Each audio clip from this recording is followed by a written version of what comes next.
दोस्तों, जरा इस सच्चाई का सामना कीजिए। जब कोई आपकी खून पसीने की कमाई पर हाथ डालने आता है तो झुकना उसे चाहिए, लेकिन झुकते आप हो, अंदर ही अंदर घुटते आप हो। क्यों? क्योंकि सामने वाला आपकी मजबूरी नहीं, आपकी भावनाओं का फायदा उठा रहा होता है। आज हम इसी कमजोरी को ताकत में बदलने वाले हैं। मैं आपको ऐसे 5 सवाल देने वाला हूं जो सीधे दिल पर नहीं, दिमाग पर वार करेंगे। ऐसे सवाल जिनका जवाब देना हर किसी के बस की बात नहीं होगी। और खास बात यह, आप अपनी इज्जत भी बचाए रखेंगे और सामने वाला खुद दूरी बना लेगा। देखिए, रिश्तों और पैसों का खेल बहुत ही उलझा हुआ होता है। हमें बचपन से सिखाया जाता है, अपने लोग मुश्किल में साथ आते हैं, लेकिन असली खेल यहीं शुरू होता है, क्योंकि हर अपना सच में अपना नहीं होता। अगर हम चाणक्य की बात माने तो उन्होंने साफ कहा था, उधार सिर्फ पैसों का लेन देन नहीं है, यह धीरे धीरे रिश्तों की नींव को अंदर से खोखला कर देता है। बाहर से सब ठीक दिखता है, लेकिन अंदर दरारें पड़ चुकी होती हैं। अब जरा अपने जीवन के पन्ने पलट कर देखो। कितनी बार ऐसा हुआ है कि आपने किसी दोस्त की तुरंत जरूरत सुनकर बिना सोचे समझे पैसे दे दिए, और कुछ दिनों बाद वही इंसान कॉल उठाना बंद कर देता है। या फिर वो पल याद करो जब आपने अपना ही पैसा वापस मांगा और अचानक आप ही गलत साबित कर दिए गए। ऐसा महसूस कराया गया जैसे आपने कोई गुनाह कर दिया हो। सच यही है, इस खेल में हार पैसे की नहीं होती, इज्जत और मानसिक शांति की होती है। और आज से ये खेल आप अपने नियमों से खेलने वाले हो। असली दिक्कत पैसे देने में नहीं छिपी होती, खेल उस पल में होता है जब आपको फैसला लेना पड़ता है। ज्यादातर लोग इसलिए हारते हैं क्योंकि उनके अंदर ना कहने का डर बैठा होता है। उन्हें लगता है कि अगर मैंने मना कर दिया तो कहीं रिश्ता खराब ना हो जाए। लेकिन सच्चाई इससे कहीं ज्यादा कड़वी है। कड़वी सच्चाई यह है कि जैसे ही आप पैसा देते हो, उसी पल से रिश्ता धीरे धीरे टूटने की तरफ बढ़ने लगता है, क्योंकि अब उस रिश्ते में बराबरी नहीं रहती। वहां एक देने वाला होता है और एक लेने वाला, और यह असंतुलन ही दूरी पैदा करता है। अगर आप चाणक्य की रणनीति को समझो और उसे आज के मनोविज्ञान के साथ जोड़ो, तो एक ऐसा तरीका निकल कर आता है जिसमें आप न तो सामने वाले को नाराज करते हो और न ही खुद को नुकसान पहुंचाते हो। यानी एक ऐसा संतुलन जहां आप अपनी सीमा भी तय करते हो और सामने वाला आपको कमजोर भी नहीं समझ पाता। आज हम उसी संतुलन को एक मानसिक कवच की तरह इस्तेमाल करेंगे, ऐसा कवच जो आपको हर बार इस स्थिति में सुरक्षित रखेगा। लेकिन उससे पहले आपको उस सोच को समझना होगा जो पैसे मांगने वाले के दिमाग में चल रही होती है। और यकीन मानिए, जब आप ये समझोगे तो आपको सिर्फ हैरानी नहीं होगी, बल्कि थोड़ा डर भी लगेगा। जब कोई रिश्तेदार आपसे पैसा मांगता है, उस पल वो आपको इंसान नहीं बल्कि एक आसान विकल्प की तरह देख रहा होता है। उसकी नजरों में आप वो बैंक बन जाते हो जहां से बिना किसी नियम, बिना किसी शर्त के पैसा मिल सकता है। ना कोई कागजी प्रक्रिया, ना कोई हिसाब, ना कोई तय समय, बस एक उम्मीद कि आप मना नहीं कर पाओगे। और सच कहें तो इसमें पूरी गलती उनकी भी नहीं होती। इंसान का स्वभाव ही ऐसा है, वो हमेशा वही रास्ता चुनता है जहां मेहनत कम लगे और काम जल्दी हो जाए। सोचिए, किसी संस्था या बैंक से पैसा लेना हो तो कितनी जांच पड़ताल होती है, कितनी जिम्मेदारियां उठानी पड़ती हैं, कुछ गिरवी रखना पड़ता है, वहां जवाबदेही होती है। लेकिन आपके पास आना आसान है, थोड़ी सी मजबूरी दिखाओ, कुछ पुरानी बातें याद दिलाओ और खेल खत्म। और यहीं पर आप हार जाते हैं।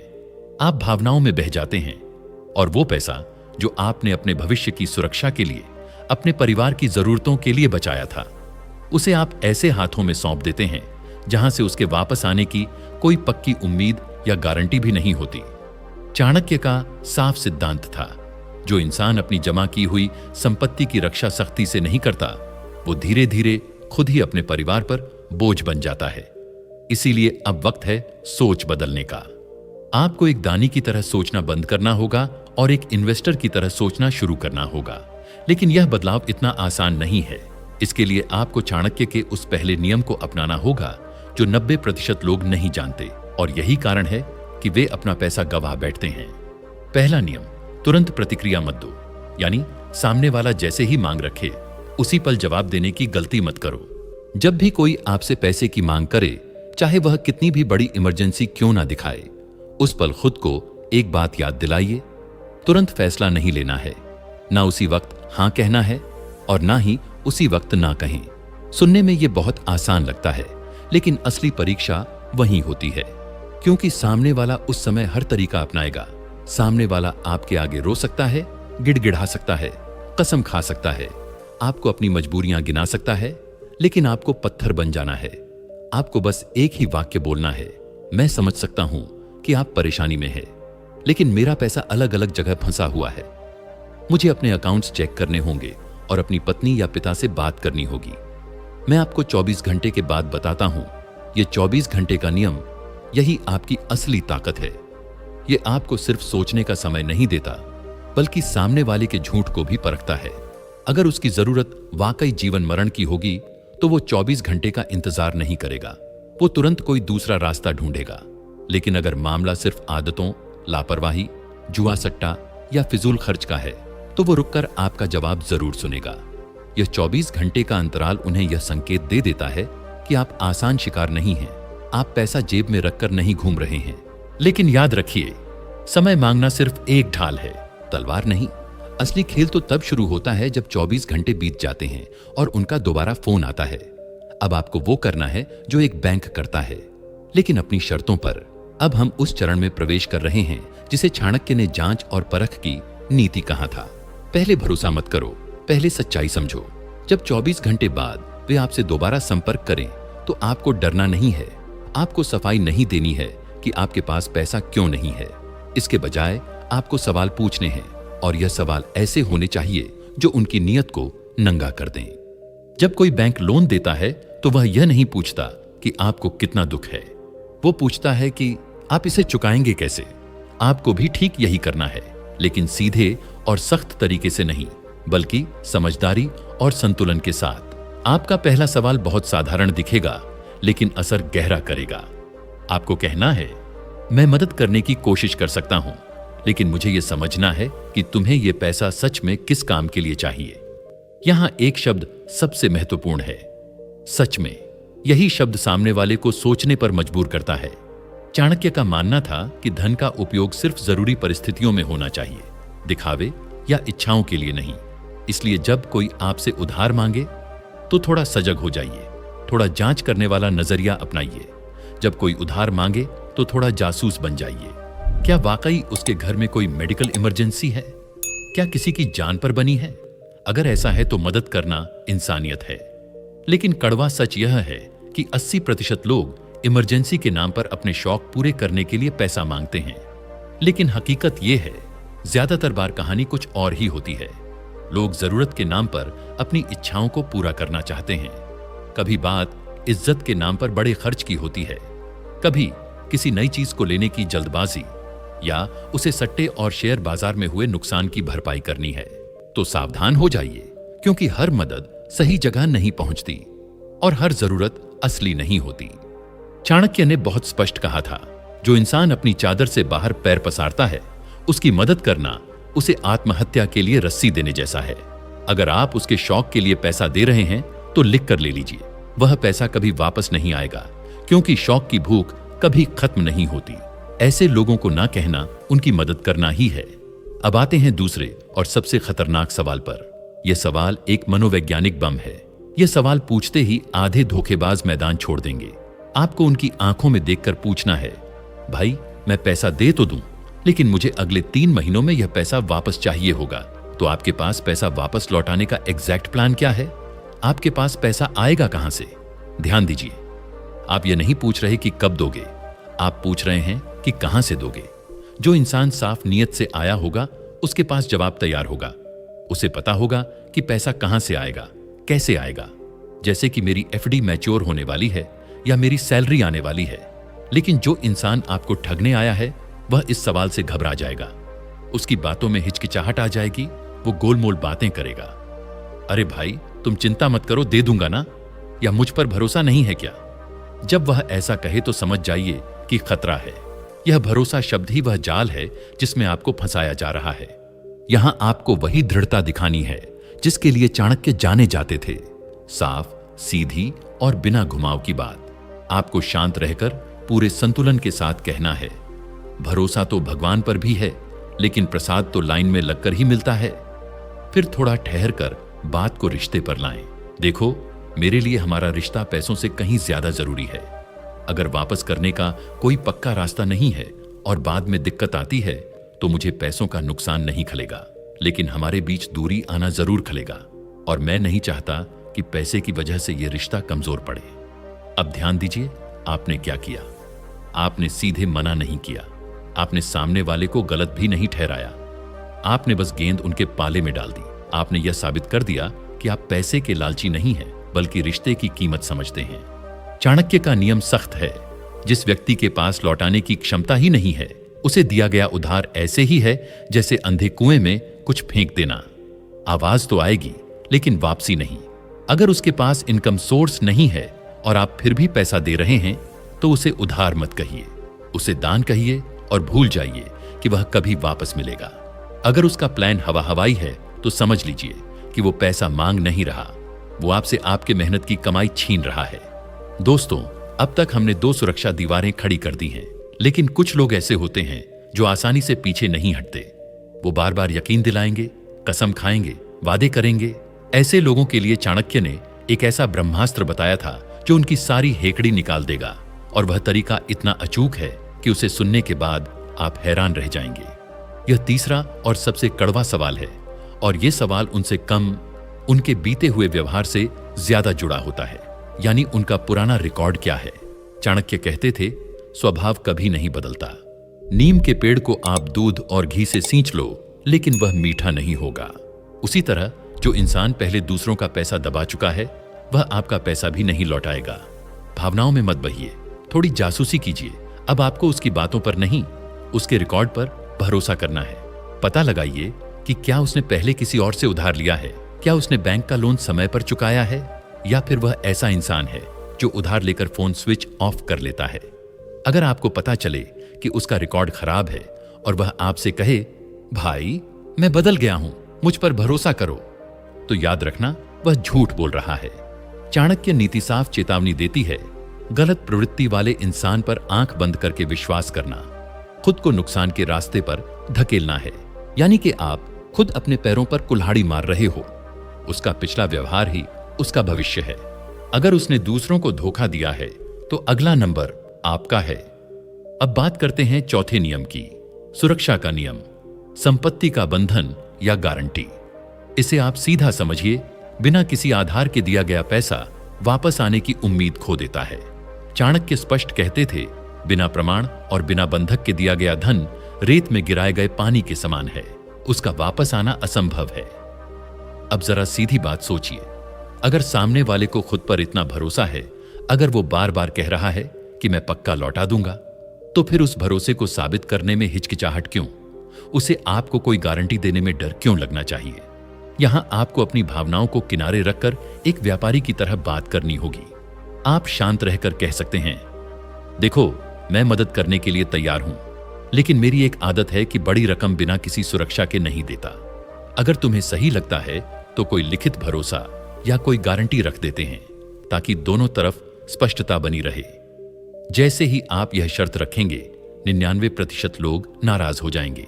वे कहेंगे, अरे तुम्हें मुझ पर शक है, हम बचपन के दोस्त हैं, हम रिश्तेदार हैं, यहां आपको पिघलना नहीं है। यह उनका गुस्सा नहीं, उनकी चोरी पकड़े जाने का डर बोल रहा है। जो व्यक्ति आपको गारंटी देने से डर रहा है, वह आपके पैसे वापस करने की नीयत नहीं रखता। चाणक्य नीति कहती है कि शर्म और संकोच को त्याग कर जो व्यक्ति धन के व्यवहार में कठोर रहता है, वही सुखी रहता है। अगर सामने वाला गारंटी देने से पीछे हटता है तो समझ लीजिए आपने समय रहते खुद को नुकसान से बचा लिया। उन्हें नाराज होने दीजिए, क्योंकि एक नाराज रिश्तेदार एक बेईमान देनदार से कहीं बेहतर है। लेकिन दोस्तों, कभी कभी जीवन में ऐसी स्थितियां भी आती हैं जहां कभी सामने वाला आपसे उम्र में बड़ा होता है, या रिश्ता इतना संवेदनशील होता है कि सीधे शर्त रखना मुश्किल हो जाता है। ऐसी स्थिति के लिए चाणक्य ने एक अलग तरीका बताया था, सीधे मना मत करो, रास्ता घुमा दो, यानी इनडायरेक्टली मना करो। मतलब ना खुद मत बोलो, किसी और कारण को सामने रख दो। इस तकनीक में आपको ना नहीं कहना है, बल्कि किसी और को विलेन बना देना है। आपको कहना है, मैं दिल से मदद करना चाहता हूं, लेकिन इस समय मेरे पैसे पूरी तरह मेरे कंट्रोल में नहीं हैं। मेरा सारा फाइनेंस मेरी पत्नी या मेरे पिताजी संभालते हैं। उन्होंने सख्त हिदायत दी है कि अब भी हाथ तंग रखना है। अगर मैं उनसे पूछे बिना पैसा निकालूंगा तो घर में महाभारत हो जाएगी। देखिए, आपने सीधे मना भी नहीं किया और अपनी छवि भी खराब नहीं होने दी। खुद को अच्छा इंसान बनाए रखा और मना भी कर दिया। अब अगर वो जिद करेगा तो वो आपसे नहीं, उस परिस्थिति से लड़ रहा होगा जिसे आप पहले ही स्पष्ट कर चुके हैं। यही समझदारी है, खुद को सुरक्षित रखना बिना अनावश्यक टकराव के। इसी परिस्थिति से लड़ने के लिए चाणक्य कहते थे कि बुद्धिमान व्यक्ति वही है जो सांप को भी मार दे और अपनी लाठी पर आंच भी ना आने दे। लेकिन मान लीजिए सामने वाला बहुत ही बेशर्म है और वो कहता है, ठीक है, अपनी पत्नी से बात कर लो, मैं इंतजार कर रहा हूं। अब वे आपके घर के दरवाजे पर खड़े हैं। अब स्थिति थोड़ी पेचीदा हो जाती है और यहीं आपको चाल बदलनी होती है। चाणक्य की एक गहरी रणनीति है कमी का एहसास पैदा करना। लोग आपसे पैसा इसलिए मांगते हैं क्योंकि उन्हें लगता है कि आपके पास नकद कैश पड़ा है जो सड़ रहा है। आपको यह धारणा तोड़नी है। आपको उन्हें यह विश्वास दिलाना होगा कि आपके पास पैसा तो है, लेकिन वह अभी उपलब्ध नहीं है। आपको शांत होकर कहना है, यार पैसा तो था, लेकिन अभी पिछले हफ्ते ही मैंने सारा पैसा एक फिक्स डिपॉजिट में या जमीन की किश्त में डाल दिया है। वो पैसा लॉक हो चुका है। अब यहां असली चाल आती है जो उनकी हिम्मत तोड़ देगी। आपको कहना है, मैं वह एफडी तुड़वाकर तुम्हें पैसा दे सकता हूं, लेकिन बैंक का नियम है कि समय से पहले तुड़वाने पर 10% की पेनल्टी लगेगी। यानी अगर मैं 1 लाख निकालूंगा तो मुझे 10,000 का नुकसान होगा। अगर तुम यह 10,000 का नुकसान भरने को तैयार हो तो मैं अभी जाकर पैसा निकलवा लेता हूं। बस यही खेल बदल जाता है। दुनिया में कोई भी उधार मांगने वाला आपके लिए नुकसान भरने को तैयार नहीं होगा। वे तो खुद मुफ्त का पैसा ढूंढ रहे थे। और सच यही है, जो व्यक्ति खुद फायदा ढूंढ रहा होता है वो कभी किसी और के नुकसान की कीमत नहीं चुकाना चाहता। जैसे ही आप उनके सामने घाटे का गणित रखते हैं, उनका उत्साह ठंडा पड़ जाता है। वे सोचेंगे कि 500 के लिए 5,000 का नुकसान क्यों भरे। वे खुद ही कहेंगे, अरे नहीं नहीं, रहने दो, तुम्हारा नुकसान नहीं करवाना चाहता। इस तरह आपने अपनी जेब से एक सिक्का निकाले बिना उन्हें चलता कर दिया। लेकिन हर कहानी एक जैसी नहीं होती। कभी कभी सामने वाला सच में मुश्किल में होता है। अस्पताल का खर्च, बच्चों की पढ़ाई या कोई ऐसी स्थिति जहां दिल खुद कहता है कि मदद करनी चाहिए। यहां आपका अंतर्मन आपको कचोट सकता है। क्या ऐसे समय में मदद ना करना पाप नहीं होगा? और यहीं चाणक्य एक संतुलित रास्ता दिखाते हैं। उधार नहीं, समझदारी से मदद। चाणक्य का कहना था, जिसमें लौटाने की क्षमता नहीं है उसे उधार देना मदद नहीं, एक बोझ देना होता है। सोचिए, अगर आप उसे उधार देते हैं तो आगे क्या होगा? पहला, पैसा अटक जाएगा। दूसरा, जब आप वापस मांगेंगे तो असहजता पैदा होगी, झगड़ा भी हो सकता है। तीसरा, वो व्यक्ति खुद ही आपसे दूरी बनाने लगेगा या शर्म के मारे आपसे मिलना बंद कर देगा। यानी आपने न सिर्फ पैसा खोया बल्कि रिश्ता भी कमजोर कर दिया। इसके बजाय रणनीतिक उदारता का प्रयोग करें। यानी आप खुद तय कीजिए कि आप कितनी मदद कर सकते हैं और उतना ही दीजिए, बिना वापसी की उम्मीद के। आप कह सकते हैं, मैं पूरी रकम तो नहीं दे पाऊंगा, लेकिन जितना मेरे बस में है उतना मैं तुम्हारी मदद के लिए दे रहा हूं और तुम्हें इसे वापस करने की जरूरत नहीं है। यह मेरी तरफ से तुम्हारे लिए छोटी सी मदद है, इसे रख लो। यह कदम साधारण नहीं, बेहद प्रभावशाली है। इसके मनोवैज्ञानिक असर को ध्यान से समझिए। पहला, आपने अपनी जेब को पूरी तरह खाली होने से बचा लिया। आपने उतना ही दिया जितना आप आराम से दे सकते थे, बिना खुद पर बोझ डाले। दूसरा, सामने वाले की नजर में आपकी कीमत और बढ़ गई, क्योंकि आपने सौदा नहीं किया, आपने इंसानियत दिखाई। तीसरा, आपने उसे कर्ज के बोझ में नहीं डाला, आपने मदद की, हिसाब नहीं खोला, और यही चीज रिश्ते को टूटने से बचा लेती है। चौथा और सबसे अहम असर, आपने आगे के लिए एक साफ सीमा तय कर दी। जिस इंसान ने आपसे बिना वापसी की उम्मीद के मदद ली है, उसकी अंतरात्मा खुद उसे रोकेगी कि वो दोबारा आपसे बड़ी रकम मांगने से पहले कई बार सोचे। अगली बार वो पैसा उधार मांगने से पहले 100 बार सोचेगा। इसी को कहते हैं, आज थोड़ा देकर कल की बड़ी मुसीबत से हमेशा के लिए छुटकारा पाना। तो दोस्तों, चाणक्य नीति सिखाती है कि स्वयं की रक्षा ही सर्वोच्च धर्म है। जब आप अपनी आर्थिक सीमाओं की रक्षा करते हैं तो आप असल में अपने और अपने परिवार के भविष्य की रक्षा कर रहे होते हैं। ना कहना स्वार्थ नहीं है, ये कमजोरी नहीं, ये आत्मसम्मान है। ये डर नहीं, ये हिम्मत है। याद रखिए, दुनिया उसी इंसान को महत्व देती है जो अपनी मेहनत की कीमत समझता है। जो हर किसी के लिए अपनी तिजोरी खोल देता है, लोग उसे दानी नहीं, मूर्ख कहते हैं। और इतिहास भी गवाह है, जहां समझदारी नहीं होती वहां धन भी नहीं टिकता। इसलिए अगली बार जब फोन बजे या कोई उधार मांगने आपके दरवाजे पर आ धमके, तो घबराइए मत। एक पल रुकिए, गहरी सांस लीजिए और चाणक्य के इन नियमों को याद कीजिए। आप महसूस करेंगे, ना कहना मुश्किल नहीं है, बल्कि वही फैसला है जो आपको अंदर से सबसे ज्यादा मजबूत और शांत बनाता है।